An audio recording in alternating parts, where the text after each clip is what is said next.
Rajasthan council of diploma engineers के इस 19वें प्रांतीय अधिवेशन में मंचस्थ महानुभावों के सम्मान में आए हुए प्रदेश के 33 जिलों के सभी अभियंता साथियों के सम्मान में प्रतिवेदन प्रस्तुत करने के लिए निवेदन है अध्यक्ष इंजीनियर डीपी चौधरी जी से कि वो पधारें और अपने युवा मन की भावनाएं सभी इंजीनियर साथियों और मंच के समक्ष रखें।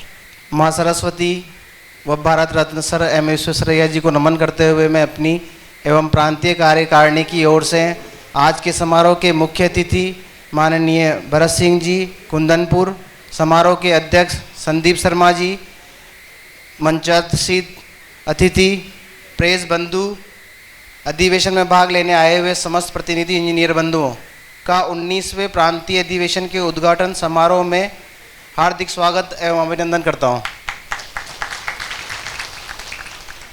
मैं माननीय अतिथियों एवं प्रेस बंधुओं को इस संगठन का परिचय कराना चाहता हूं।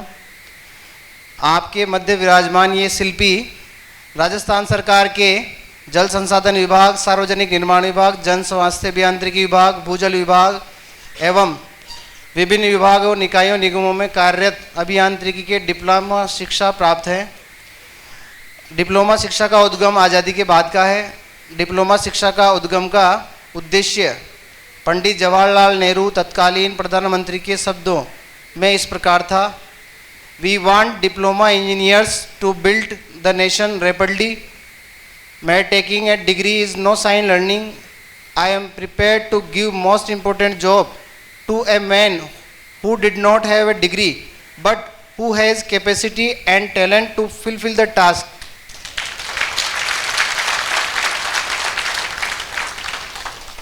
महात्मा बुद्ध के शरणम गच्छामि के आह्वान से उत्साहित होकर 25 जुलाई 1974 को राजस्थान के डिप्लोमा अभियंताओं के शोषण से मुक्ति, मूलभूत सुविधाएं एवं अधिकार प्राप्त करने के लिए इस संगठन का गठन किया गया, जिसका स्वरूप आप सबके सामने है।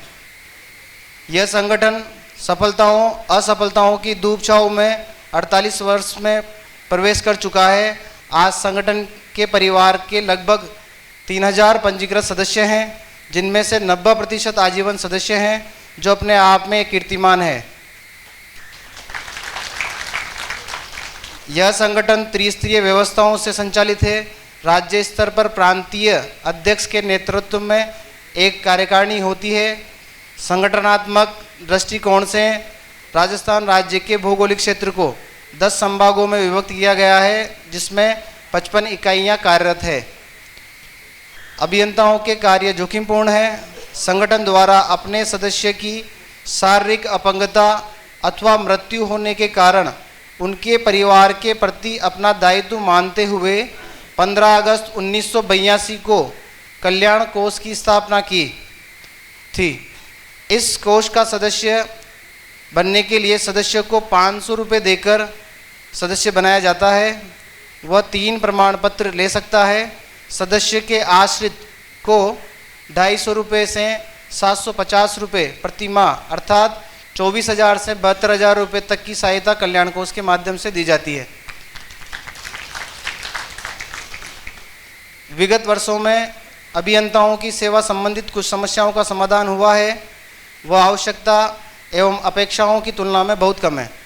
संगठन द्वारा डिप्लोमा अभियंताओं की सेवा शर्तों में सुधार, जैसे पदनाम, कनिष्ठ अभियंता चयनित, नियमित चयन, स्थायीकरण, वरिष्ठता निर्धारण, विभागीय पदोन्नति समिति की बैठकों के आयोजन आदि समस्याओं का समाधान हो सका है। आज भी जल संसाधन, जन स्वास्थ्य अभियांत्रिकी विभागों के अनेक कनिष्ठ अभियंताओं को उनकी प्रथम नियुक्ति दिनांक से नियमित नहीं किया गया है, जिससे उनकी प्रथम नियुक्ति दिनांक एवं नियमितीकरण में 10 से 15 वर्षों का अंतराल पैदा हो गया है, जिसके कारण राज्य सरकार द्वारा उन्हें प्रदान की जा रही चयनित वेतनमान की सुविधाओं का लाभ उनकी सेवा के आधार पर अर्थात प्रथम नियुक्ति दिनांक से प्राप्त नहीं हो रहा है, जिससे उन्हें लाखों रुपए का आर्थिक नुकसान उठाना पड़ रहा है। छठे वेतन आयोग की अनुशंसा के आधार पर राजस्थान के कनिष्ठ अभियंता का वेतनमान 9300 से 34,800 रुपये ग्रेड पे 3600 रुपये किया गया था, जबकि केंद्र में इसी पद का ग्रेड पे 4200 रुपये एवं पंजाब, उत्तरांचल जैसे अन्य राज्यों में कनिष्ठ अभियंताओं का ग्रेड पे 4800 रुपये है। राजस्थान में डिप्लोमा अभियंताओं में विभेद का एक और उदाहरण आप श्रीमान के सम्मुख प्रस्तुत करना मेरा दायित्व है। सेवा काल के अंतिम वर्षों में जैसे तैसे प्रथम पदोन्नति हो जाती है तो उसके बाद भी द्वितीय पदोन्नति जो अधिशासी अभियंता के पद पर होनी है में भी विभेद रखा गया है। सर्वोच्च न्यायालय के निर्णय अनुसार प्रथम पदोन्नति के पश्चात पदमान समान वरिष्ठता सूची एक ही वेतन रहते हैं। उच्च पद पर पदोन्नति में भेदभाव नहीं होना चाहिए, लेकिन राज्य की अधिशासी अभियंताओं के पद पर पदोन्नति से सहायक अभियंता को 15 वर्ष का सेवा अनुभव वांछित है, जबकि सहायक अभियंता डिग्री को केवल 5 वर्ष का अनुभव। राज्य सरकार ने हमारी इस वेदना को समझते हुए उच्च स्तर पर निर्णय किया गया था कि इस विभेद को समाप्त कर दिया जाए, लेकिन आज तक भी उचित आदेश जारी नहीं किए गए हैं। महोदय, हम आपके माध्यम से राज्य सरकार एवं समाज को स्पष्ट कर देना चाहते हैं कि पदोन्नति एवं विकास की संभावनाओं का अभाव होने से हमसे तो क्या किसी से भी अच्छे आचरण की कल्पना करना एवं बात करना अनुचित है। प्रशासन या प्रबंधन संघर्ष को अनुचित मानता है, लेकिन हमारी मान्यता है कि जैसे व्यक्ति और समाज का आपसी संबंध है, उसी तरह संगठन और संघर्ष भी एक दूसरे के पूरक हैं। एक के बिना दूसरे की कल्पना अधूरी है। राजस्थान के डिप्लोमा अभियंताओं ने आंदोलन को महत्व तो दिया हो ऐसा नहीं है। इस संगठन की स्पष्ट धारणा है कि विकास के माध्यम से राष्ट्र, समाज अथवा संस्था अपनी पहचान बनाती है और विकास से ही उसका मूल्यांकन होता है। माननीय अतिथिगणों एवं प्रेस साथियों का ध्यान इस ओर आकर्षित करना चाहूँगा कि राज्य के अभियंताओं को न्याय मिले, चाहे वह डिग्री शिक्षा प्राप्त हो या डिप्लोमा शिक्षा प्राप्त हो। जीने का हक समान हो, समान न्याय की व्यवस्था हो, पदोन्नति, उच्च शिक्षा, बौद्धिक, सामाजिक, आर्थिक विकास एवं पर्याप्त अवसर सभी को प्राप्त हो। ऐसी व्यवस्था राज्य सरकार से करवाने के लिए अपने पद के प्रभाव का प्रयोग करने हेतु इस संगठन आपसे विशेष अपील करता है, जिससे अभियंताओं की सेवा शर्तों, प्रशासनिक सेवा शर्तों, अन्य राज्यों के अभियंताओं की सेवा शर्तों का तुलनात्मक अध्ययन करवाकर समान न्याय के सिद्धांत पर नीतिगत निर्णय करवाते हुए अभियंताओं को न्याय दिलाने में पूर्ण सहयोग प्रदान करेंगे। राष्ट्र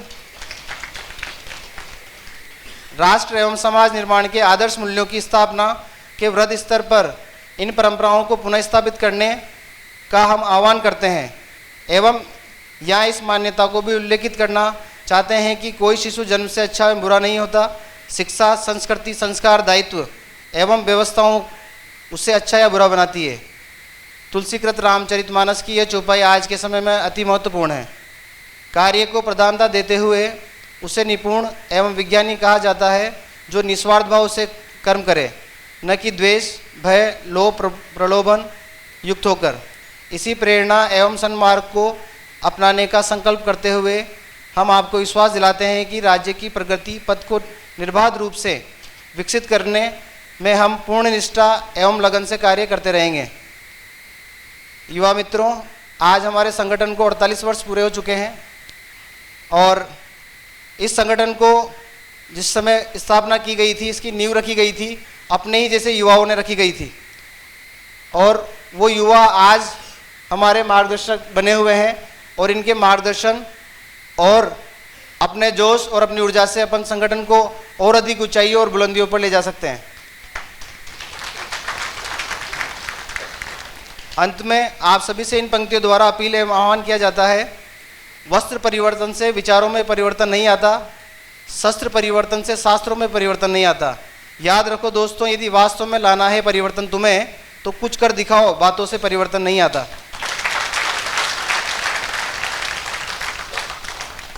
पुनः स्वागत, अभिनंदन, धन्यवाद।